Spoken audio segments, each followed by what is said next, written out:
She walked into my hospital room with divorce papers while I was hooked up to machines recovering from emergency heart surgery. 23 years of marriage, and she chose my most vulnerable moment to shatter everything we had built. But when I finally walked into her world with my own stack of documents 6 months later, her confident smile crumbled, and the truth revealed something far more devastating than I ever imagined. What I discovered next changed everything. Before we jump back in, tell us where you're tuning in from, and if this story touches you, make sure you're subscribed, because tomorrow I've saved something extra special for you. Stories like this remind us that sometimes the people closest to us can inflict the deepest wounds. If you've ever experienced betrayal during your darkest hour, share your thoughts below. Your strength might inspire someone else who's fighting their own battle. Marcus Chen had always been the kind of man who believed in preparation. At 51, he had spent decades building a successful architectural firm, maintaining a pristine health regimen, and nurturing what he thought was a solid marriage to his wife of 23 years, Elena. He had never smoked, rarely drank, and ran 5 miles every morning through the suburban streets of their hometown in Oregon. So when the crushing chest pain hit him during a routine Tuesday morning jog, it felt like the universe had played a cruel joke on him. The heart attack came without warning, dropping him to his knees on the sidewalk just 3 blocks from home. A neighbor walking her dog found him clutching his chest, his face gray with pain, and called 911. By the time the paramedics arrived, Marcus was barely conscious, his world reduced to the rhythmic sound of his own labored breathing and the distant wail of sirens. The next 48 hours blurred together in a haze of medical procedures, concerned faces, and the steady beep of monitors. The cardiologist, Dr. Rebecca Sullivan, explained that Marcus had suffered a massive heart attack due to a previously undetected genetic condition. He would need immediate surgery to place 3 stents and repair the damage to his heart muscle. The procedure was risky, she warned, but without it, another attack would likely be fatal. Elena had been there for the initial diagnosis, her face pale as she gripped his hand in the emergency room. She asked the right questions, nodded at the appropriate moments, and assured her that everything would be fine. But Marcus noticed something different in her demeanor, a distance that hadn't been there before. When he mentioned it, she blamed stress and exhaustion, promising to be stronger for both of them. The surgery took 4 hours. When Marcus finally woke up in the cardiac intensive care unit, tubes snaking from his chest and arms, the first thing he looked for was Elena's face. She was there, sitting in the corner chair, but she wasn't looking at him. Instead, her attention was focused on her phone, typing something with unusual intensity. When she noticed he was awake, she quickly put the device away and moved to his bedside. "How are you feeling?" she asked, but her voice sounded rehearsed, like she was reading from a script. Marcus tried to speak, but the breathing tube made it impossible. He squeezed her hand instead, hoping to convey the gratitude and love he felt for her being there during his most frightening moment. Elena squeezed back, but it felt mechanical, obligatory rather than heartfelt. Over the next 3 days, as Marcus slowly recovered enough to breathe on his own and speak in short sentences, he began to notice more troubling signs. Elena would arrive late for visiting hours, often with excuses about traffic or work obligations. She would leave early, claiming exhaustion or important phone calls she couldn't miss. When she was present, she seemed distracted, checking her phone constantly and engaging in conversations that felt superficial and forced. The nursing staff treated Elena with polite professionalism, but Marcus caught glimpses of disapproving looks when they thought he wasn't watching. One older nurse, Patricia, had been particularly kind to Marcus, often staying a few extra minutes to chat about his recovery progress or adjust his pillows for comfort.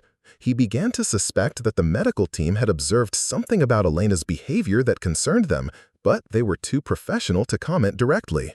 On his 5th day in the hospital, as Marcus was finally starting to feel human again, Elena arrived with an unusually large purse and a manila envelope tucked under her arm. She seemed nervous, fidgeting with her jewelry and avoiding direct eye contact. Marcus assumed she had brought paperwork from his office or insurance documents that needed his signature. He was grateful for her attention to practical matters, especially since his business partner, David, had been handling most of the urgent client communications. "Marcus, we need to talk," Elena said, pulling the chair closer to his bed. Her tone was different now, more serious and formal than he had heard in years. "Of course," he replied, his voice still raspy from the intubation. "What's wrong? Is it something with the business, the insurance?" Elena opened the manila envelope and pulled out a thick stack of papers. Marcus expected to see medical forms or financial documents, but as his eyes focused on the letterhead, his blood pressure monitor began to beep more rapidly. The papers were from Patterson and Associates, a law firm he recognized from their advertisements around town, divorce attorneys. "Elena, what is this?" Marcus asked, though part of him already knew. His heart, still fragile from surgery, began to race that the monitors around him chirp with concern. "I've been thinking about this for months," Elena said, not meeting his eyes. "Actually, longer than that. I can't do this anymore, Marcus. I can't pretend that we're happy, or that this marriage is working." Marcus stared at the papers in disbelief. The top document was titled Petition for Dissolution of Marriage, and he could see Elena's signature already scrawled across the bottom of several pages. She had been planning this, preparing legal documents, consulting with attorneys, all while he was fighting for his life. "You're serving me with divorce papers while I'm in a hospital bed?" Marcus whispered, the reality of the situation hitting him like a second heart attack. "I almost died, Elena. I'm still recovering. This is when you decide to end our marriage?"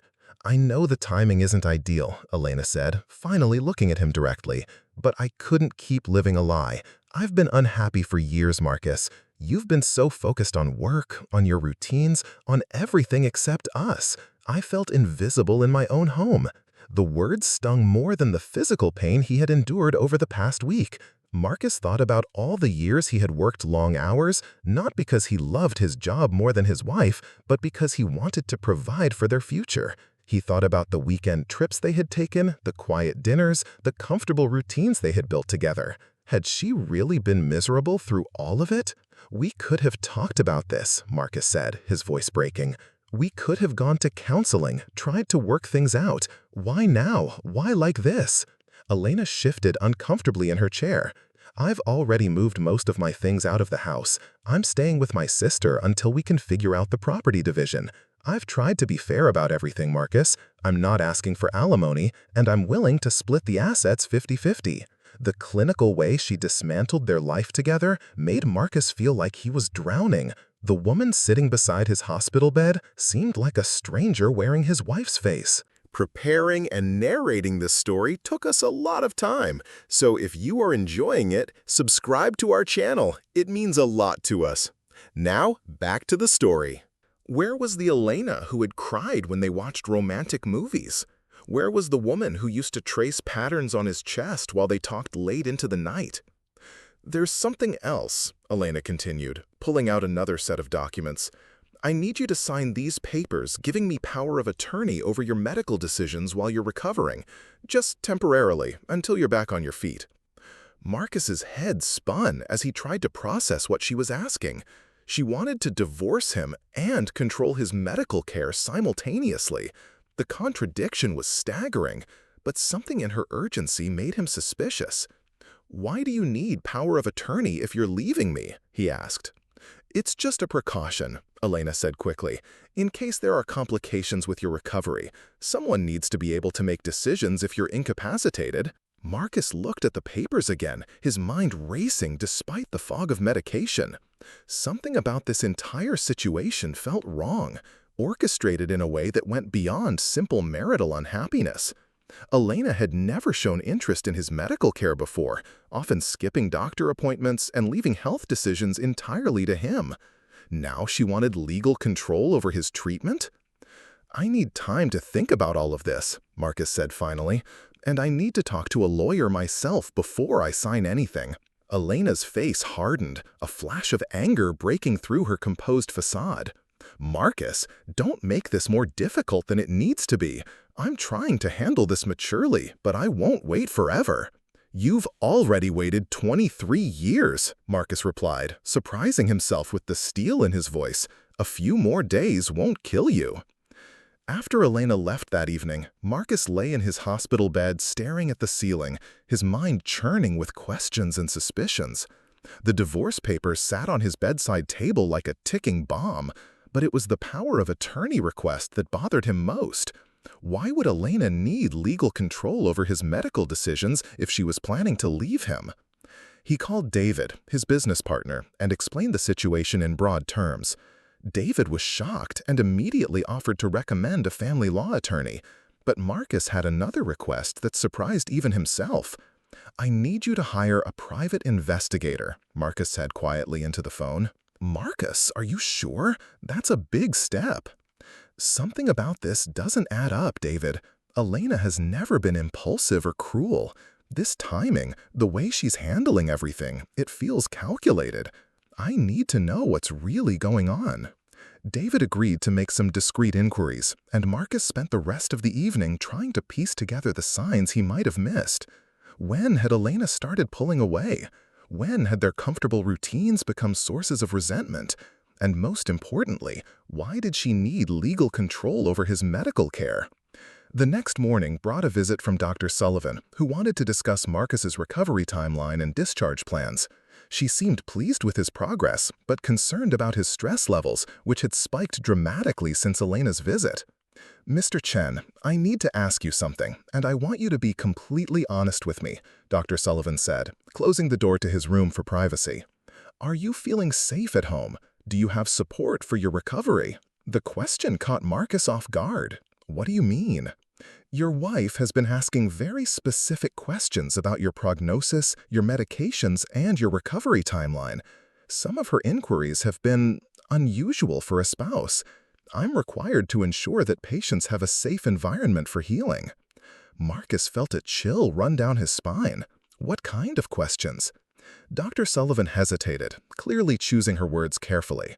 "She's been very interested in the potential for future cardiac events, the warning signs to watch for, and what would happen if you didn't take your medications properly. She's also asked about your life insurance policy and whether the hospital has contacted your insurance company about the claim." The room seemed to spin as the implications of Dr. Sullivan's words sank in. Elena wasn't just leaving him. She was gathering information about his health, his vulnerabilities, and his financial situation. The power of attorney request took on a sinister new meaning. "Doctor, I need to ask you something confidentially," Marcus said, his voice barely above a whisper. "If someone had power of attorney over my medical decisions, could they make choices that might not be in my best interest?" Dr. Sullivan's expression grew grave. "Mr. Chen, I think you need to speak with hospital administration about this, and you should definitely consult with a lawyer before signing any legal documents." That afternoon, Marcus called David again and asked him to expedite the private investigator. He also requested the contact information for the best family law attorney in the state, regardless of cost. Something was happening that went far beyond a simple marriage falling apart, and Marcus was determined to find out what Elena was really planning. As he watched the sun set through his hospital window, Marcus realized that his near-death experience had given him more than just a new appreciation for life. It had opened his eyes to dangers he never knew existed, dangers that came from the person he had trusted most in the world. The heart attack might have nearly killed him, but Elena's betrayal was threatening to finish the job. The private investigator David hired was a woman named Sarah Martinez, a former police detective with 20 years of experience in domestic investigations. She met with Marcus in his hospital room 2 days later, bringing with her an air of professional competence that immediately put him at ease. "Mr. Chen, I've done some preliminary research based on the information your partner provided. I need to ask you some questions that might be difficult to hear." Marcus nodded, steeling himself for whatever revelations were coming. "Has your wife shown any recent interest in your finances, your business assets, or your estate planning?" Sarah asked. Marcus thought back over the past few months. Actually, yes. About 6 months ago, she started asking questions about my will, about the business partnership agreement with David, about our investment accounts. She said she wanted to be more involved in our financial planning. Sarah made notes on her tablet. "Did she suggest any changes to your will or beneficiary designations?" She did, Marcus realized, the memory crystallizing. She wanted to be named as the primary beneficiaries on everything, including my business interests. She said it would be simpler than having multiple beneficiaries. I thought it made sense at the time. "Did you make those changes?" "Some of them," Marcus admitted. I updated the life insurance policy to make her the sole beneficiary, but I never got around to changing the business documents or the investment accounts. Sarah's expression remained neutral, but Marcus could see concern in her eyes. Mr. Chen, I need to share something with you that you're not going to like. Your wife has been seen regularly over the past 4 months with a man named Trevor Walsh. He's a financial advisor who specializes in estate planning and asset protection. Marcus felt his chest tighten, but this time it wasn't his heart condition. What kind of meetings? Lengthy consultations, often lasting several hours. They've been meeting at his office, at restaurants, and at a hotel downtown. My sources indicate that Mr. Walsh has a reputation for helping clients navigate complex financial situations, particularly those involving significant insurance payouts. The implications hit Marcus like a freight train. Elena hadn't just been planning to leave him, she had been planning for him to die. The power of attorney, the medical questions, the life insurance changes, the mysterious financial advisor, it all pointed to a conspiracy that made his blood run cold. There's more, Sarah continued. Your wife has been researching cardiac medications, their side effects, and their interactions with other substances. She's also been looking into the symptoms of heart attacks and how they might be mistaken for other medical conditions. Marcus gripped the bed rails, his knuckles white with tension. Are you saying she's trying to kill me? I'm saying the evidence suggests she's been preparing for your death and positioning herself to benefit from it, Sarah replied carefully. Whether that involves active participation or simply waiting for your condition to worsen naturally, I can't say definitively. But the pattern of behavior is deeply concerning. Marcus stared out the window, watching ordinary people go about their lives in the parking lot below. None of them knew that the person they trusted most in the world might be plotting their demise. He felt like he was living in a nightmare, except the beeping machines and the lingering pain in his chest reminded him that this was terrifyingly real. What do I do? He asked finally. First, don't sign any legal documents that give your wife power of attorney or control over your medical decisions, Sarah said firmly. Second, we need to gather more evidence about her activities with Trevor Walsh. Third, you need to speak with a lawyer about protecting your assets and potentially filing for divorce on your own terms. Marcus nodded slowly, his mind already working through the implications. Elena thought she had the upper hand, arriving at his bedside with divorce papers and power of attorney documents while he was weak and vulnerable. She had no idea that her betrayal had awakened something fierce and determined in him, something that had been dormant for too many years. Sarah, I want you to find out everything you can about Elena and this Trevor Walsh, Marcus said, his voice growing stronger with each word. I want to know what they're planning, how long it's been going on, and what they think they're going to get away with. What are you thinking, Mr. Chen? Marcus smiled for the first time since his heart attack, but it wasn't a warm expression. It was the smile of a man who had just realized he was much stronger than his enemies had assumed. I'm thinking that Elena came here expecting to find a broken, helpless man who would sign whatever papers she put in front of him, Marcus said. Instead, she's going to discover that nearly dying has a way of clarifying what really matters. And what matters to me now is making sure that the people who tried to bury me learn that they made a very serious mistake. As Sarah left to continue her investigation, Marcus called David and asked him to come to the hospital that evening. There was planning to do, strategies to develop, and most importantly, there were some surprise papers of his own to prepare. Elena had chosen to bring the fight to his bedside, but she was about to learn that Marcus Chen was far from defeated.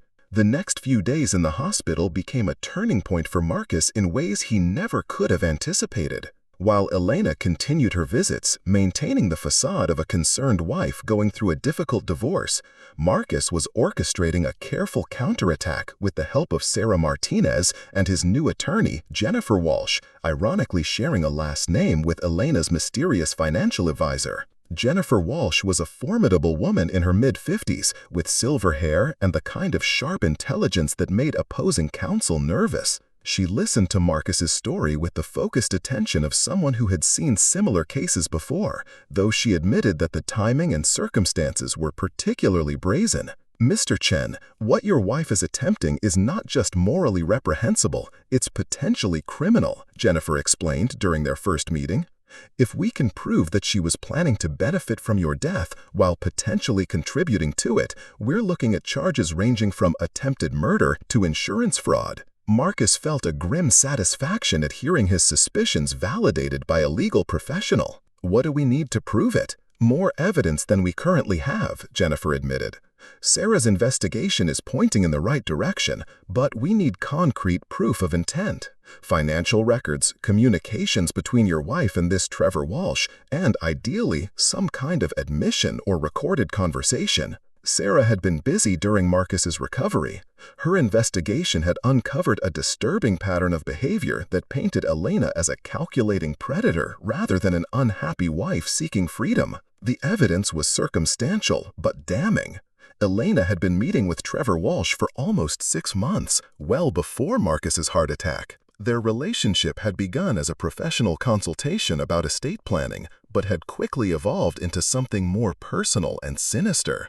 Walsh specialized in helping clients maximize life insurance payouts and navigate the complex legal requirements surrounding sudden deaths. More troubling was the discovery that Elena had been researching Marcus's family medical history, looking for any genetic predispositions to heart disease that might explain a sudden cardiac event. She had also been consulting with a cardiac nurse practitioner about the early warning signs of heart attacks and the medications used in recovery. The picture that emerged was of a woman who had been methodically preparing for her husband's death, whether through natural causes or more direct intervention. The divorce papers and power of attorney documents were likely backup plans, ways to gain control over Marcus's assets and medical decisions if her primary strategy failed. The most concerning discovery, Sarah reported during one of their private meetings, is that Elena has been purchasing small quantities of digoxin, a heart medication that can be lethal in the wrong doses. She's been buying it from online pharmacies using different names and addresses. Marcus felt a chill run down his spine. Digoxin was a medication he was vaguely familiar with from his research into heart conditions after his diagnosis. In proper doses, it could help regulate heart rhythm. In excessive amounts, it could cause cardiac arrest. "She's been planning to poison me," Marcus said, the words feeling surreal as he spoke them. "It appears that way," Sarah confirmed. "The good news is that we now have documentation of these purchases. Combined with her meetings with Walsh and her research into your medical condition, we have a strong circumstantial case." Marcus leaned back in his hospital bed, processing the enormity of what he had learned. The woman he had loved and trusted for over 2 decades had been planning his murder for months. She had come to his bedside with divorce papers not out of marital unhappiness, but as a cover story for when his convenient death made her a wealthy widow. The realization should have devastated him, but instead, Marcus found himself filled with a cold, calculating anger. Elena had made the mistake of underestimating him, of assuming that a heart attack would make him weak and compliant. She had no idea that her betrayal had awakened a side of him that had been dormant for too long. "Jennifer, I want to set a trap," Marcus said during their next meeting. "Elena is expecting me to sign those power of attorney papers. I want to use that expectation against her." Jennifer raised an eyebrow. "What are you thinking?" "I'm thinking that we arrange a meeting where I appear to capitulate to her demands. I'll agree to sign the papers, but we'll make sure the conversation is recorded. If she's as confident as she seems, she might reveal more about her plans." "That's risky," Jennifer warned. "If she suspects you're onto her, she might accelerate her timeline or try to disappear with whatever assets she can access." "Then we make sure she doesn't suspect anything," Marcus replied. "I've been playing the role of the devastated husband for days now. It's time to play the role of the defeated one." Sarah nodded approvingly. "It could work. We'll need to wire you for sound and have backup nearby in case things go wrong. But if Elena is as arrogant as she seems, she might give us exactly what we need to put her away." Marcus smiled, feeling more alive than he had since before his heart attack. Elena thought she had all the power, arriving at his bedside with legal documents and threats.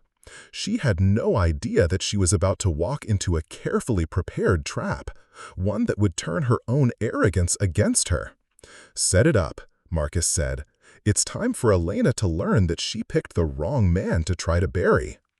As the plans took shape, Marcus found himself looking forward to the confrontation with an anticipation that surprised him. For too many years, he had been passive in his marriage, accepting Elena's moods and demands without question. He had focused on providing for their future while she had been planning his death. But that version of Marcus Chen was gone, buried alongside the naive trust he had once placed in the woman who had vowed to love him until death do them part. In his place was someone harder, smarter, and infinitely more dangerous to those who had tried to destroy him. Elena was about to discover that her carefully laid plans had one fatal flaw. They were built on the assumption that Marcus would remain the same trusting, accommodating man he had always been. That man had died on the sidewalk during his heart attack. The man who had survived was someone entirely different, someone who played by different rules. And he was about to teach Elena and her accomplice a lesson about what happened when you tried to prey on someone who refused to be a victim. The trap was set for a Thursday afternoon, exactly 2 weeks after Marcus's heart attack. He had been moved from the intensive care unit to a regular cardiac recovery room, and his doctors were optimistic about his progress. To outside observers, he appeared to be a man slowly healing from a traumatic medical event, grateful for his wife's presence and ready to make whatever arrangements were necessary for his continued care. In reality, Marcus had never been more focused or determined. Sarah had installed a sophisticated recording device in his hospital gown, nearly invisible and capable of capturing conversations with crystal clarity. Jennifer had positioned herself in a nearby consultation room, ready to respond if the situation escalated beyond their control. David was waiting in the hospital lobby with additional security personnel, disguised as visitors to other patients. Elena arrived at precisely 2 o'clock, carrying the same manila envelope that had contained the divorce papers. She seemed more confident than she had during her previous visits, almost cheerful in a way that made Marcus's skin crawl. She was dressed in a new outfit, expensive clothes that he didn't recognize, and her hair had been professionally styled. "You look better," Elena said, settling into the familiar chair beside his bed. "The color is back in your face." "I'm feeling stronger every day," Marcus replied, playing the role they had rehearsed. "The doctors think I'll be able to go home by early next week." "That's wonderful news," Elena said, though something flickered in her eyes that suggested she found the news less than wonderful. "Have you had time to think about the papers I brought you?" Marcus nodded slowly, as if the decision had been weighing heavily on him. "I've been thinking about a lot of things, Elena. About our marriage, about what went wrong, about what I want the rest of my life to look like." "And what conclusions have you reached?" Elena asked, leaning forward slightly. "I think you're right," Marcus said, the words tasting like poison in his mouth. "We haven't been happy for a long time. Maybe it's better to end things cleanly rather than drag out something that isn't working." Elena's face lit up with what appeared to be relief, but Marcus could see calculation behind her eyes. "I'm glad you see it that way. I know this is difficult, but I think it's the right choice for both of us." "The power of attorney papers," Marcus continued. "I understand why you need those. If something happens to me during recovery, you'll need to be able to make decisions quickly." "Exactly," Elena said, reaching for the envelope. "It's just a precaution, Marcus. I want to make sure you get the best possible care." Marcus watched as she pulled out the legal documents, her hand steady and confident. She had no idea that every word of their conversation was being recorded, that her eagerness to gain control over his medical decisions was providing exactly the evidence they needed. "There is one thing I'm curious about," Marcus said carefully. "I ran into Dr. Sullivan yesterday, and she mentioned that you've been asking very detailed questions about my condition and my medications. She seemed surprised by how much medical knowledge you've acquired." Elena's confidence wavered for just a moment, but she quickly recovered. "I've been doing research, trying to understand what you're going through. I want to be prepared." "That's very thoughtful of you. What kind of research?" Oh, just general information about heart attacks, recovery times, medications. I found some interesting articles about how certain drugs can interact with each other, how important it is to get the dosages exactly right. Marcus felt his pulse quicken, but he forced himself to remain calm. Dosages are important. I never realized how precise everything has to be. Very precise, Elena agreed. Too little medication and you don't get the therapeutic effect. Too much and… She trailed off, but her meaning was clear. And what? Marcus prompted. Elena seemed to realize she had said too much. And you can have side effects, of course. That's why it's so important to have someone knowledgeable overseeing your care. The conversation continued for another 30 minutes, with Elena growing increasingly comfortable and revealing more than she intended. She mentioned her meetings with Trevor Walsh, describing them as consultations about preparing for all possibilities. She discussed her research into Marcus's life insurance policies and her plans for managing the financial transition. Most damaging of all, she made several references to Marcus's uncertain prognosis and the possibility that his recovery might not go as smoothly as the doctors hoped. Her concern seemed less about his well-being and more about the timing of potential complications. I want you to know, Marcus, that whatever happens, I'll make sure your wishes are respected, Elena said as she prepared to leave. If your condition deteriorates, if the doctors say there's no hope for recovery, I won't let them put you through unnecessary suffering. That's very comforting, Marcus replied, though the words made his blood run cold. Elena was essentially telling him that she was prepared to make end-of-life decisions on his behalf, decisions that would coincidentally result in her inheriting his substantial assets. After Elena left, Marcus lay in his hospital bed feeling a mixture of triumph and disgust. They had gotten everything they needed to build a case against her, but hearing his wife of 23 years discuss his potential death with such clinical detachment was more painful than any physical injury he had endured. Sarah arrived an hour later to debrief and collect the recording equipment. Her expression was grim as she reviewed the conversation they had captured. "This is more than enough to involve law enforcement," Sarah said. "Combined with the evidence of the digoxin purchases and her meetings with Walsh, we have a strong case for attempted murder and conspiracy to commit insurance fraud." Jennifer arrived shortly after and listened to portions of the recording with the focused attention of someone building a prosecution strategy.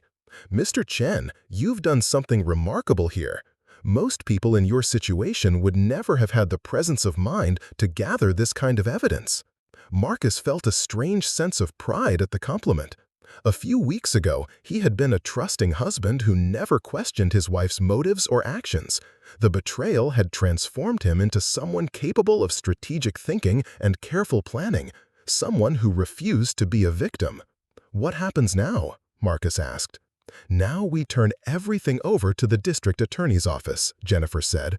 "With this recording and Sarah's investigation, they should have enough to obtain warrants for Elena's arrest and a full search of her communications with Walsh." Marcus nodded, feeling a sense of closure beginning to form. Elena had come to his bedside thinking she held all the power, armed with divorce papers and legal documents designed to put her at her mercy. She had no idea that her arrogance and overconfidence had provided exactly the evidence needed to destroy her. "There's one more thing I want to do," Marcus said. "Elena is expecting me to sign those power of attorney papers. I want to arrange another meeting, but this time I'll have some surprise papers of my own." Sarah and Jennifer exchanged glances. "What are you thinking?" Jennifer asked. Marcus smiled, the expression cold and determined. "I'm thinking that Elena deserves to experience the same shock and betrayal that she inflicted on me. She came here thinking she was in control, that she could manipulate a sick, vulnerable man into signing his life away. It's time for her to learn that she made a very serious miscalculation."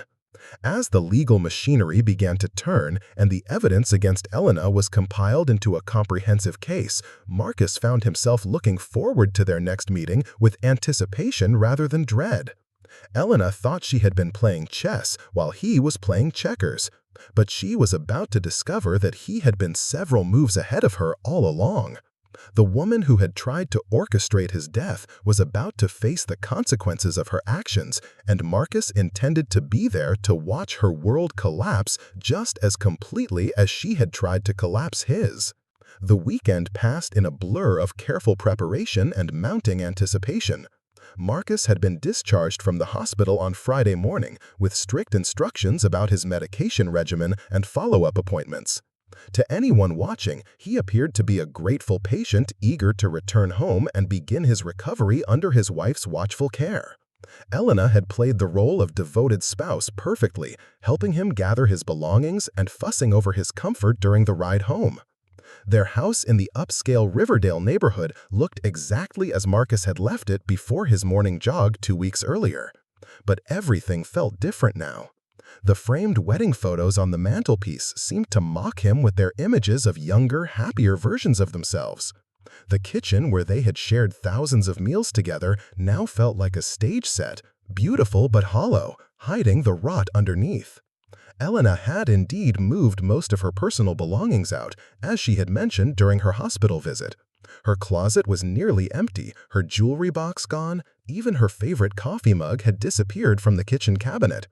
She had been methodical in her preparations, taking what she valued while leaving behind the shared items that would become part of the divorce settlement. But Marcus noticed things Elena probably thought he wouldn't see. The household financial documents had been reorganized, with certain files conspicuously absent. His home office showed signs of careful searching, with papers slightly out of place and computer files recently accessed. Elena had been busy during his hospitalization, gathering information and positioning herself for maximum advantage.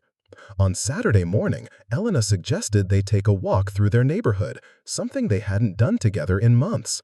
She seemed almost cheerful, chatting about mundane topics as if the devastating conversation in her hospital room had never happened. Marcus played along, responding appropriately while his mind worked through the final details of his plan. They encountered several neighbors during their walk, people who expressed genuine concern about Marcus's health and relief at seeing him up and moving around. Elena basked in their sympathy and praise for her dedication during his crisis, accepting their compliments about being such a devoted wife with gracious humility. Marcus watched this performance with fascination and disgust. Elena had always been socially adept, able to present whatever version of herself would be most advantageous in any given situation. Now he understood that this skill hadn't just been about maintaining their social standing. It had been practice for the ultimate deception. Mrs. Henderson from 2 houses down stopped to chat, expressing her shock at hearing about Marcus's heart attack. "You're so lucky to have Elena," she said warmly. "Not every wife would handle such a crisis with such grace and strength." "I'm very fortunate," Marcus agreed, meeting Elena's eyes with what she probably interpreted as gratitude, but was actually something much colder. Sunday evening, Elena suggested they have a quiet dinner at home to discuss their future arrangements. She prepared his favorite meal, grilled salmon with asparagus, then opened a bottle of wine they had been saving for a special occasion. The irony wasn't lost on Marcus that she was treating their impending divorce as something worth celebrating. "I know these past few weeks have been difficult," Elena said, "but I think we're handling this transition very maturely. Not every couple manages to separate with such dignity." Marcus nodded, cutting his fish with deliberate precision. "I appreciate how thoughtful you've been about everything, the legal paperwork, the timing, making sure I have the medical support I need." "I want what's best for both of us," Elena said, refilling her wine glass. That's why I think it's important to finalize the power of attorney arrangements as soon as possible. Your health is still fragile, and we need to be prepared for any complications. About that, Marcus said carefully, I've been thinking about what you said in the hospital, about making sure my wishes are respected if my condition deteriorates. Elena leaned forward slightly, her attention sharpening. Of course, that's exactly why these legal protections are so important. I want to make sure I understand correctly, Marcus continued. If the doctors determine that my prognosis is poor, if they believe I'm unlikely to recover meaningful function, you would be authorized to make decisions about my care. That's right, Elena said, her voice taking on a gentle, almost nurturing tone. I would never want you to suffer unnecessarily, Marcus. If the medical professionals believe that continuing treatment would only prolong pain without hope of real recovery, I would have the authority to choose a more peaceful path. Marcus felt his chest tighten, but not from his heart condition. Elena was essentially describing the circumstances under which she would be legally empowered to end his life, and she was discussing it with the same casual tone she might use to plan a vacation. That's very comforting, Marcus said, forcing himself to maintain the facade. I trust your judgment completely. Elena smiled, reaching across the table to squeeze his hand. I know this is all overwhelming, but I want you to know that whatever happens between us personally, I will always care about your well-being. The touch of her hand made Marcus's skin crawl, knowing what he now knew about her true intentions. But he squeezed back, maintaining the pretense of the trusting husband she believed him to be. Monday morning brought the first phase of Marcus's counterattack. While Elena was out running errands, preparing for what she believed would be their final legal meeting, Marcus made several phone calls from his home office. The first was to Jennifer Walsh, his attorney, confirming that all the arrangements were in place for Tuesday's confrontation. The second call was to Detective Ray Morrison, the lead investigator assigned to Elena's case. The district attorney's office had moved quickly once they reviewed the evidence Sarah had compiled, and arrest warrants had been issued for both Elena and Trevor Walsh. Morrison wanted to coordinate the timing of the arrests with Marcus's plan to maximize the impact and ensure Elena didn't have a chance to destroy evidence or flee. The third call was to David, his business partner, who would be playing a crucial role in the next day's events. David had been instrumental in uncovering additional financial evidence that supported the case against Elena, including suspicious transactions and communications that painted a clear picture of premeditated fraud. Tuesday morning dawned clear and cold, with the kind of sharp autumn air that made everything seem more vivid and intense. Marcus dressed carefully in one of his best suits, wanting to project strength and competence rather than the vulnerable invalid Elena expected to encounter. He ate a light breakfast, took his prescribed medications, and spent a few minutes in meditation, centering himself for what was to come. Elena arrived at precisely 10 o'clock, carrying her familiar manila envelope along with a briefcase Marcus hadn't seen before. She had dressed professionally as well, in a navy blazer and skirt that gave her the appearance of someone conducting important business. Her confidence was palpable as she entered the house she had once called home. "Are you ready to get this finished?" Elena asked, settling into the living room chair across from where Marcus sat on the sofa. "I know this hasn't been easy, but I think we'll both feel better once all the paperwork is signed." "Actually, I have some paperwork of my own," Marcus said, reaching for a folder he had placed on the coffee table. "I thought it might be helpful to review everything together before we make any final decisions." Elena's expression flickered with mild annoyance, but she maintained her composure. "What kind of paperwork?" Marcus opened the folder and pulled out several documents, arranging them on the coffee table with deliberate care. "Well, I had some questions about your meetings with Trevor Walsh, so I had my attorney do some research." The change in Elena's demeanor was immediate and dramatic. The color drained from her face, and her confident posture collapsed into something much more guarded. "I don't know what you're talking about." Trevor Walsh, financial advisor, specializes in estate planning and insurance claims. According to these records, you've been meeting with him regularly for the past 6 months, discussing strategies for maximizing life insurance payouts in cases of sudden death. Elena's hands trembled slightly as she reached for her briefcase. "Marcus, I think there's been some kind of misunderstanding. I consulted with Mr. Walsh about our financial planning, nothing more." "Is that why you've been researching cardiac medications and their lethal dosages?" Marcus asked, pulling out another document. "Or why you've been purchasing digoxin from online pharmacies under false names?" Elena shot to her feet, her composure finally cracking completely.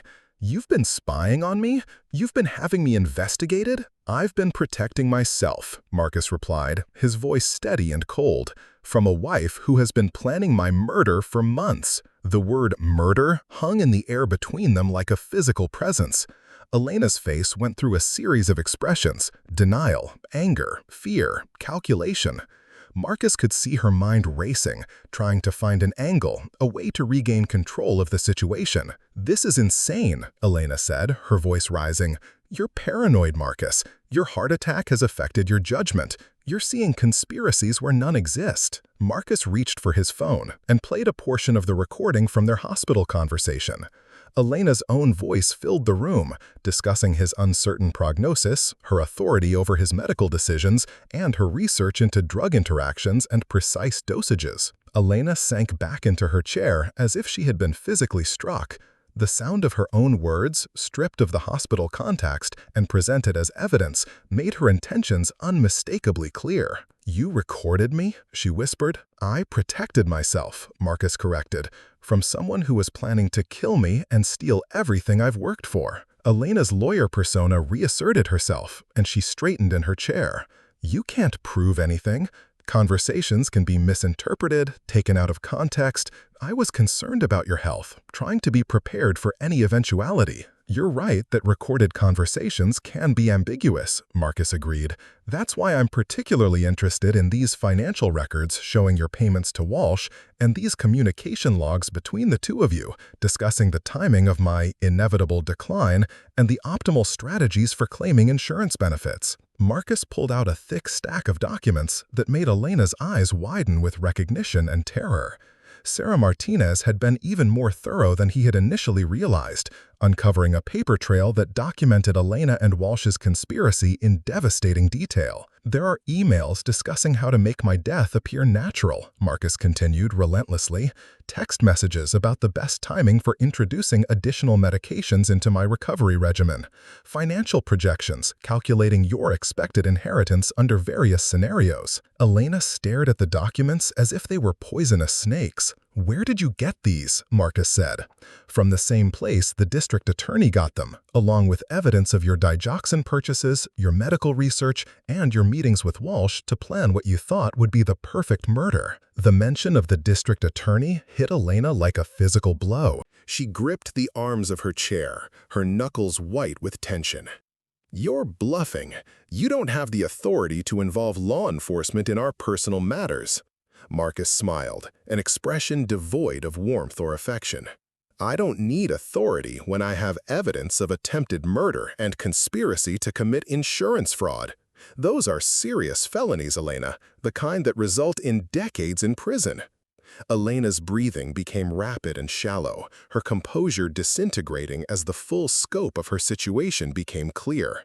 The confident woman who had walked into his hospital room with divorce papers was being replaced by someone desperate and cornered. "Marcus, please," Elena said, her voice taking on a pleading tone. "You don't understand. I never actually did anything to hurt you. I was just exploring options, trying to understand possibilities. Thoughts aren't crimes." "Purchasing poison is a crime," Marcus replied. "Conspiring with an accomplice to commit murder is a crime. Attempting to gain power of attorney through fraud is a crime. You didn't just think about killing me, Elena. You planned it, prepared for it, and were actively working toward it." Elena buried her face in her hands, her shoulders shaking with what might have been sobs or simply terror. When she looked up, her eyes were red and desperate. "What do you want?" she asked quietly. "Money? The house? I'll give you whatever you want in the divorce. Just don't destroy my life over something that never actually happened." Marcus leaned forward, his expression hardening. "What I want is justice. What I want is for the woman who tried to murder me to face the consequences of her actions. What I want is to make sure you never have the opportunity to try this with anyone else." Elena's desperation transformed into something uglier, a flash of the calculating predator she had hidden beneath the facade of devoted wife. "You think you're so smart, don't you? Setting traps, gathering evidence, playing detective? But you have no idea what you're dealing with." "Enlighten me," Marcus said calmly. Elena's laugh was bitter and sharp. "Trevor and I have been planning this for over a year. Your heart attack was convenient, but it wasn't necessary. We had other options, other methods. If you think exposing this stops anything, you're more naive than I thought. Marcus felt a chill run down his spine, but his expression remained steady. What other methods? Accidents, Elena said, her voice taking on a taunting edge. Car troubles, household incidents, reactions to medications you were already taking. Your heart condition just made everything simpler. The casual way she discussed alternative murder scenarios made Marcus realize he had underestimated the depth of her malice. This wasn't a desperate woman who had made a terrible mistake. This was a predator who had been systematically planning his death for months. But here's what you don't understand, Marcus, Elena continued, leaning forward with renewed confidence. Trevor has connections, resources you can't imagine, people who specialize in making problems disappear. If you think you can expose us and walk away unharmed, you're making a fatal mistake. Marcus had heard enough. He reached for his phone and sent a simple text message, "Now." Within 30 seconds, the front door burst open and Detective Morrison entered with 2 uniformed officers. Elena spun toward the noise, her face going white as she realized the scope of the trap that had been set for her. "Elena Chen, you're under arrest for conspiracy to commit murder, attempted murder, and insurance fraud," Morrison announced, approaching her with handcuffs ready. Elena looked back at Marcus with an expression of pure hatred.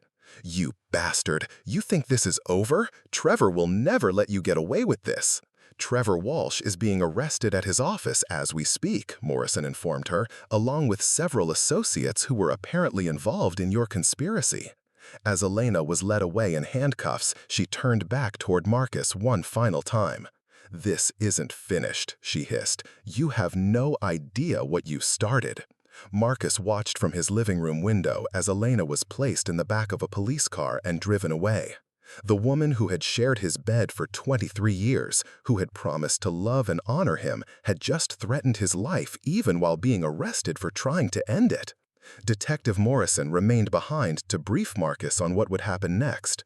The evidence they had gathered was overwhelming, but Elena and Walsh would have access to expensive legal representation. The case would likely take months to wind through the court system, and Marcus would be a key witness in the prosecution. "Mr. Chen, I have to ask," Morrison said as they watched the police car disappear down the street. "How did you know to start investigating your wife? Most people in your situation would never have suspected anything." Marcus considered the question carefully. "I think almost dying changes your perspective on everything. When you're lying in a hospital bed, fighting for your life, you pay attention to details you might normally miss. Elena's behavior didn't match her words, and once I started looking closer, the inconsistencies became impossible to ignore." Morrison nodded approvingly. "Your quick thinking probably saved your life. If you had signed those power of attorney papers, there's no telling what might have happened during your recovery." As the detective left, Marcus found himself alone in the house that had been his home for over a decade. The silence felt different now, not empty, but peaceful. For the first time in months, he didn't have to wonder about Elena's motives or worry about what she might be planning. The threat had been neutralized, the predator caged. But Elena's parting words echoed in his mind. She had insisted this wasn't over, that Trevor Walsh had resources and connections that posed an ongoing danger. Marcus realized that while he had won this battle, the war might just be beginning. He walked through the house, noting all the spaces where Elena's belongings had been, all the evidence of a shared life that had been built on lies. Tomorrow, he would begin the process of reclaiming his space, his security, and his future. Tonight, he would simply enjoy the luxury of knowing that the woman who had tried to kill him was behind bars, facing justice for her crimes. The phone rang, interrupting his thoughts. It was Jennifer Walsh, his attorney, calling to congratulate him on the successful trap and arrest. "Marcus, you've accomplished something remarkable," Jennifer said. "Most victims of domestic plotting never realize what's happening until it's too late. Your courage and intelligence have probably saved not only your own life, but potentially the lives of future targets." "What happens now?" Marcus asked. "Now we prepare for trial. Elena and Walsh will undoubtedly try to plea bargain, but with the evidence we've gathered, the prosecution should be able to secure substantial prison sentences. You'll need to be prepared for their defense attorneys to attack your credibility, to suggest that your heart attack affected your judgment or that you misinterpreted innocent actions. Marcus smiled grimly. Let them try. I have recordings, financial records, and witness testimony. Elena condemned herself with her own words and actions. After ending the call, Marcus poured himself a glass of wine and sat in his living room, looking at the space where Elena had sat just hours earlier, confidently expecting him to sign away his medical autonomy and possibly his life. Instead, she had walked into a carefully prepared trap that would ensure she spent the next decade or more in prison. The irony wasn't lost on him that Elena had come to his hospital room expecting to find a broken, vulnerable man who could be manipulated into signing dangerous legal documents. Instead, she had awakened something fierce and determined in him, something that had been dormant during their years of comfortable married routine. His heart attack had nearly killed him, but Elena's betrayal had saved him in ways she could never have imagined. He had discovered strength he didn't know he possessed, strategic thinking he had never needed to develop, and a clarity of purpose that cut through years of complacency and misplaced trust. As night fell over the quiet neighborhood, Marcus began planning his next moves.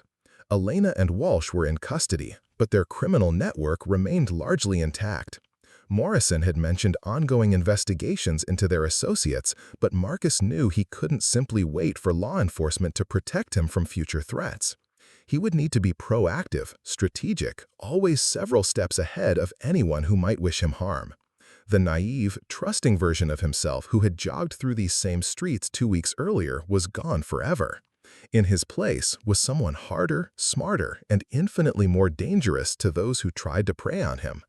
Elena had tried to bury him, but instead, she had forged him into something stronger. Tomorrow would bring new challenges, but Marcus Chen was ready for whatever came next. He had learned the most valuable lesson of his life.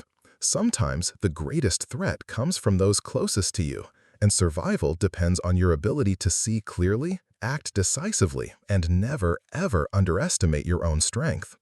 The house settled into quiet around him as Marcus finished his wine and prepared for bed.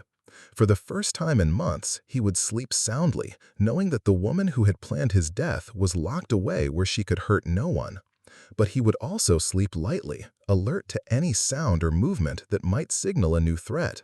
Elena had been right about one thing: this was far from over. But she had made a critical error in her calculations. She had assumed that nearly dying would make him weak and compliant. Instead, it had made him someone she should have feared from the beginning. Someone who played by different rules. Someone who understood that in a world where trust could be weaponized, vigilance was the only true protection. Marcus Chen had died on that sidewalk during his heart attack. The man who had survived was someone entirely different, someone who would never again be caught unprepared by betrayal. And that man was just getting started. 3 months after Elena's arrest, Marcus stood in the courthouse lobby, adjusting his tie as he prepared for what would likely be the final day of her trial. The prosecution had built an airtight case, methodically presenting the evidence of conspiracy, attempted murder, and fraud that would likely send Elena to prison for the next 15 years. Her defense team had tried every strategy imaginable, from claiming mental illness to suggesting Marcus had fabricated evidence out of spite, but nothing had stuck. Trevor Walsh had accepted a plea deal after the first month, agreeing to testify against Elena in exchange for a reduced sentence. His testimony had been devastating, revealing the extent of their conspiracy and confirming Marcus's worst suspicions about how close he had come to death. Walsh had admitted to providing Elena with detailed plans for administering fatal doses of digoxin, along with strategies for making his death appear natural and unavoidable. The trial had been a media sensation, with local news outlets following every development. The story of a devoted wife secretly plotting her husband's murder during his recovery from a heart attack had captured public attention in ways that made Marcus deeply uncomfortable. He had become a reluctant celebrity, praised for his intelligence and courage in exposing the conspiracy, but he would have preferred anonymity.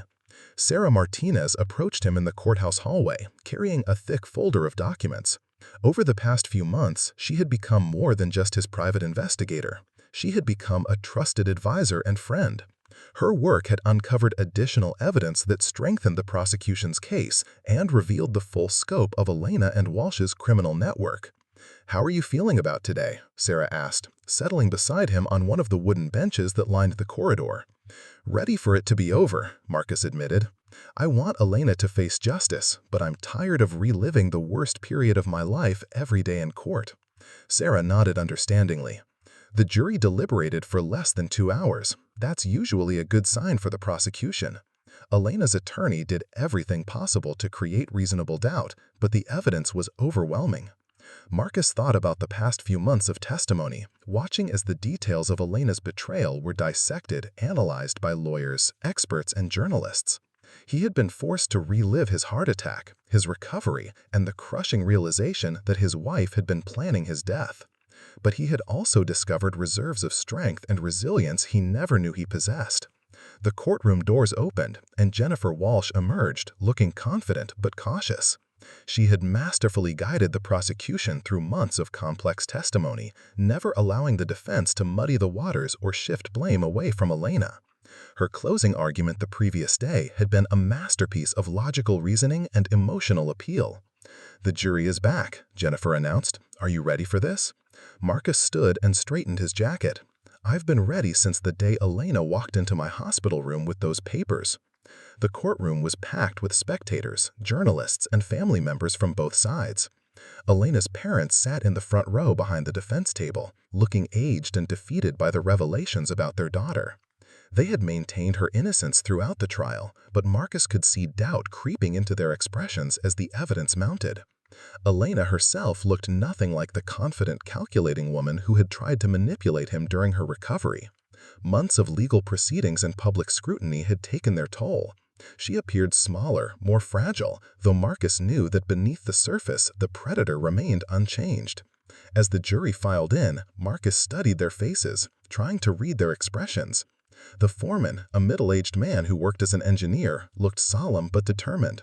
The other jurors avoided eye contact with Elena, which Jennifer had told him was often a sign of impending conviction. "Has the jury reached a verdict?" Judge Henley asked. "We have, Your Honor," the foreman replied, standing with a folded piece of paper in his hand. Marcus felt his heart rate accelerate, a reminder of how much his near-death experience had changed his relationship with stress and anxiety. But this was different from the helpless terror he had felt in the hospital. This was anticipation, the culmination of months of fighting for justice. "On the charge of conspiracy to commit murder in the first degree, how do you find?" "Guilty." The word hit the courtroom like a thunderclap. Elena's parents gasped audibly, while supporters of Marcus allowed themselves small smiles of satisfaction. Elena herself showed no visible reaction, but Marcus noticed her hands trembling slightly as they rested on the defense table. "On the charge of attempted murder in the first degree, how do you find?" "Guilty." "On the charge of insurance fraud in the first degree, how do you find?" "Guilty." The verdicts continued through all 7 charges Elena faced, each guilty verdict landing with devastating finality. By the time the foreman finished reading, Elena had been convicted on all counts, facing a potential sentence of 25 years to life in prison. Judge Henley scheduled sentencing for the following month and dismissed the jury with thanks for their service. As Elena was led away in handcuffs, she turned back toward Marcus one final time. Her expression held no remorse, no acknowledgement of the pain she had caused. Even in defeat, she remained the same calculating predator who had tried to end his life. Outside the courthouse, Marcus found himself surrounded by reporters and well-wishers. He had prepared a brief statement, wanting to acknowledge the justice system's effectiveness while maintaining his privacy about personal details. "I'm grateful that justice has been served," Marcus said to the assembled media. "This case demonstrates that domestic violence and betrayal can take many forms, and that victims should never hesitate to seek help when they recognize danger signs. I hope my experience encourages others to trust their instincts and take action to protect themselves." He declined to answer specific questions about his marriage or Elena's motives, instead referring reporters to the court records that had become public during the trial. What he didn't share was his concern about Elena's earlier threats regarding Trevor Walsh's criminal associates. Even with both conspirators facing prison time, Marcus remained vigilant about potential retaliation. That evening, Marcus sat in his redesigned home office, reviewing security reports from the private firm he had hired to monitor his property and personal safety. Elena and Walsh's conspiracy had involved at least 4 other individuals, some of whom remained unidentified. Detective Morrison had assured him that ongoing investigations would eventually identify and prosecute the entire network, but Marcus had learned not to rely entirely on others for his protection. The house felt completely different now, transformed from a place of betrayal and danger into something resembling a fortress. New security systems monitored every entrance and window. The locks had been changed, the alarm system upgraded, and discrete cameras recorded all activity around the property. Marcus had also hired a personal security consultant who had helped him develop protocols for travel, social interactions, and daily routines that minimized his exposure to potential threats. But beyond the physical security measures, Marcus had undergone a more fundamental transformation. The trusting, somewhat naive man who had jogged through his neighborhood without a care in the world no longer existed. In his place was someone harder, more observant, constantly aware of his surroundings and the people in his life. His relationship with David, his business partner, had deepened through the crisis. David had proven himself trustworthy and capable, handling the firm's operations during Marcus's recovery and trial while never questioning the resources devoted to security and legal fees. Their partnership had evolved from a simple business arrangement into something more like brotherhood. Dr. Rebecca Sullivan, his cardiologist, had become another unexpected ally. She had testified during the trial about Elena's suspicious questions and behavior, providing crucial medical context for the prosecution's case. More importantly, she had helped Marcus understand the psychological impact of surviving both a heart attack and a murder plot. The trauma had been profound, but so had his resilience. Surviving something like this changes you at a cellular level, Dr. Sullivan had explained during one of their follow-up appointments. Your body and mind develop new defense mechanisms, heightened awareness that can be both protective and exhausting. Learning to manage that hypervigilance is part of your ongoing recovery. Marcus had taken her advice to heart, working with a therapist who specialized in trauma recovery. The sessions had helped him process not just Elena's betrayal, but the deeper questions about trust, vulnerability, and how to build meaningful relationships after such a profound violation of faith. 6 months after Elena's sentencing to 20 years in prison, Marcus received an unexpected visitor. Sarah Martinez arrived at his office unannounced, carrying a manila folder that immediately put him on alert. Their working relationship had officially ended after the trial, but she had continued providing informal security consultations and updates on related investigations. "We need to talk," Sarah said, settling into the chair across from his desk. "There's been a development in the Walsh investigation that affects you directly." Marcus leaned back, preparing himself for whatever new threat had emerged. "What kind of development?" "Trevor Walsh was found dead in his cell yesterday morning, apparent suicide, but the circumstances are suspicious enough that the FBI is investigating." Marcus felt a familiar chill, the hyper-awareness that Dr. Sullivan had warned him about. Walsh's death could mean the end of a key witness, or it could signal that the criminal network is eliminating loose ends before they could be exposed. "What do we know about his associates?" Marcus asked. Sarah opened her folder and spread out photographs and documents. "More than we did 6 months ago. The FBI has identified at least 12 individuals connected to Walsh's operation, including 2 who were specifically assigned to monitor your activities and develop contingency plans in case Elena's primary strategy failed." Marcus studied the photographs, memorizing faces and details. Some of the individuals looked surprisingly ordinary, the kind of people who would blend into any crowd or social situation. Others had the harder edges of professional criminals, men and women who had made violence their career. "Are any of them still active threats?" Marcus asked. 3 have been arrested in the past month on unrelated charges. 2 more have disappeared entirely, possibly fled the country. But there are at least 7 who remain unaccounted for, and Walsh's death suggests they're still operational. Marcus absorbed this information with the calm focus he had developed over the past year. The naive version of himself would have been paralyzed by fear, but the man he had become simply began calculating risks and countermeasures. What do you recommend? Sarah pulled out a detailed security assessment. Enhanced personal protection, at least temporarily. Professional drivers instead of driving yourself. Varied routines to prevent pattern recognition. And most importantly, continued vigilance about new people entering your life. Marcus nodded, already mentally adjusting his lifestyle to accommodate the new threat level. The cost would be significant, both financially and personally, but he had learned that survival was worth any price. That evening, Marcus called Jennifer Walsh to discuss the legal implications of Trevor Walsh's death and the ongoing federal investigation. Her law firm had become his primary legal counsel for all security-related matters, and her expertise in criminal law had proven invaluable. The good news is that Walsh's death doesn't affect Elena's conviction or sentence, Jennifer explained. All the evidence against her was independently verified, and his testimony was just one component of the prosecution's case. The bad news is that his death eliminates our best source of information about the remaining conspirators. So we're back to playing defense, Marcus observed. For now, but the FBI task force investigating this network is making progress.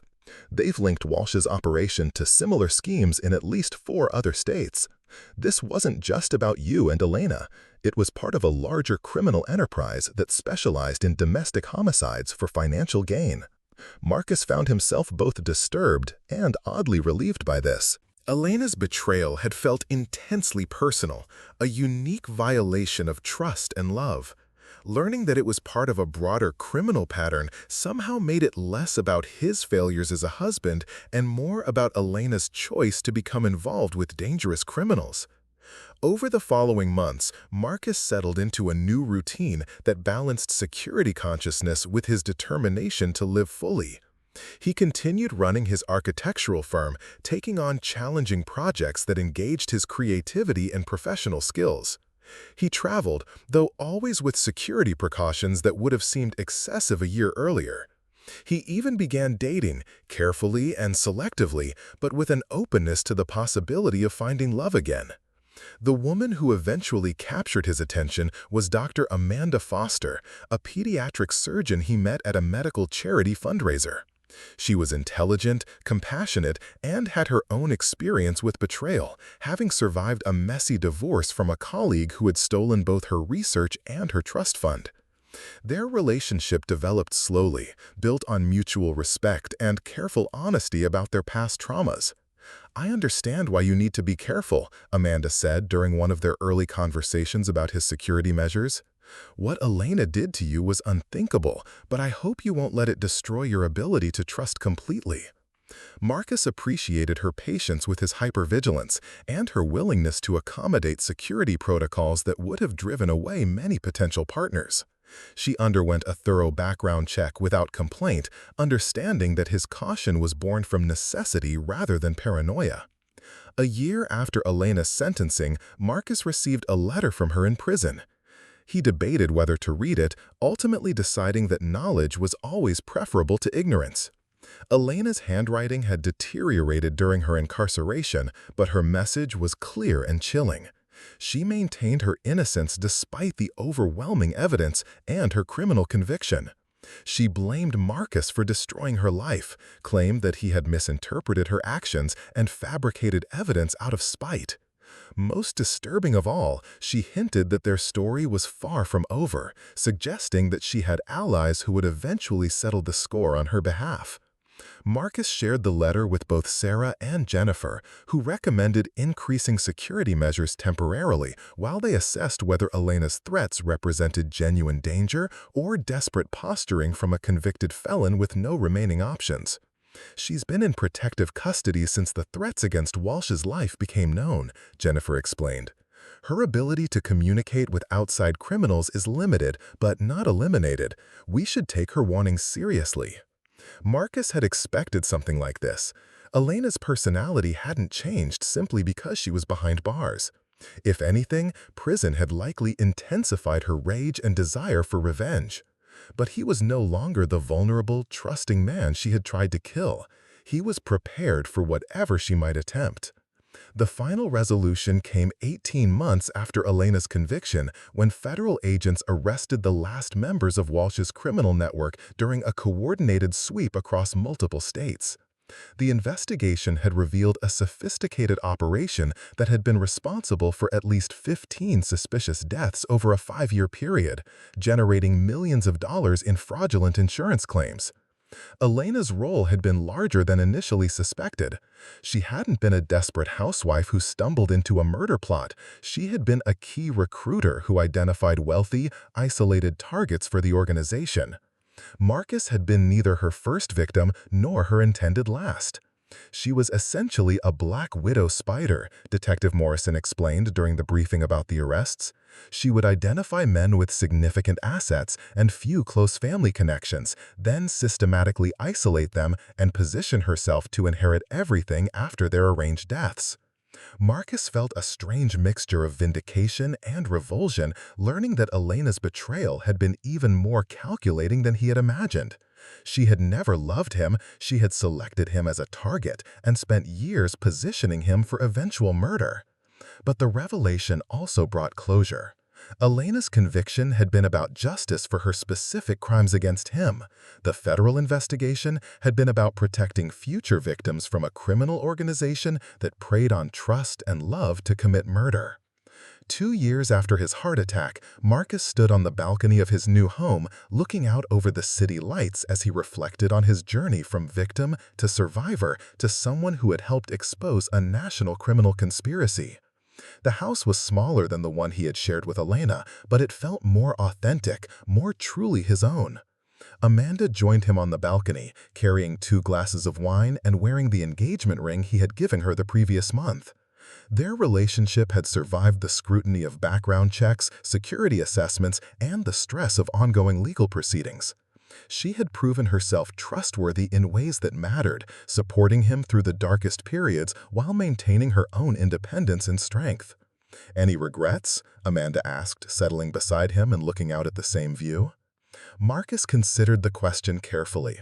The past 2 years had been filled with trauma, legal battles, security concerns, and the painful process of rebuilding his life from the ground up. But they had also revealed strengths he never knew he possessed and brought him into contact with Sarah, Jennifer, and Amanda, who had enriched his life immeasurably. "No regrets about surviving," Marcus said finally. "No regrets about fighting back or seeking justice. If I have any regrets, it's that I was so trusting for so long that I almost missed the signs that could have saved my life." Amanda nodded thoughtfully. "But that trust wasn't a weakness, Marcus. It was part of what made you human, what made you capable of love. Elena's betrayal doesn't invalidate that." Marcus squeezed her hand, grateful for her perspective. The man who had jogged through his neighborhood 2 years ago had been naive and unprepared for the realities of human evil, but he had also been capable of building genuine relationships, of seeing the best in people, of approaching life with optimism and openness. The challenge now was finding balance between the hard-earned wisdom that would protect him from future threats and the emotional availability that would allow him to love fully again. It was a delicate equation, but one he was learning to navigate with Amanda's help and support. His phone buzzed with a text message from Sarah Martinez. The final member of Walsh's network had been sentenced to life in prison without parole. The criminal organization that had targeted him and countless others had been completely dismantled. For the first time in over 2 years, Marcus could truly say that the threat was over. Marcus looked up at the stars visible despite the city's glow, thinking about the randomness of survival and the choices that had saved his life.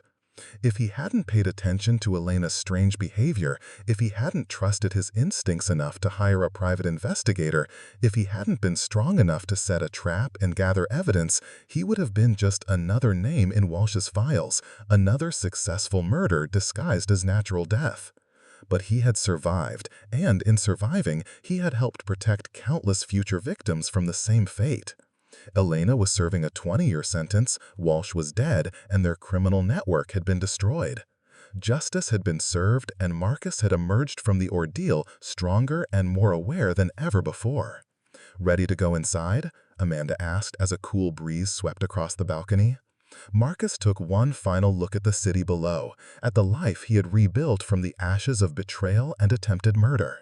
Tomorrow would bring new challenges and opportunities, but he would face them with hard-earned wisdom, genuine love, and the unshakable confidence of someone who had stared death in the face and refused to surrender.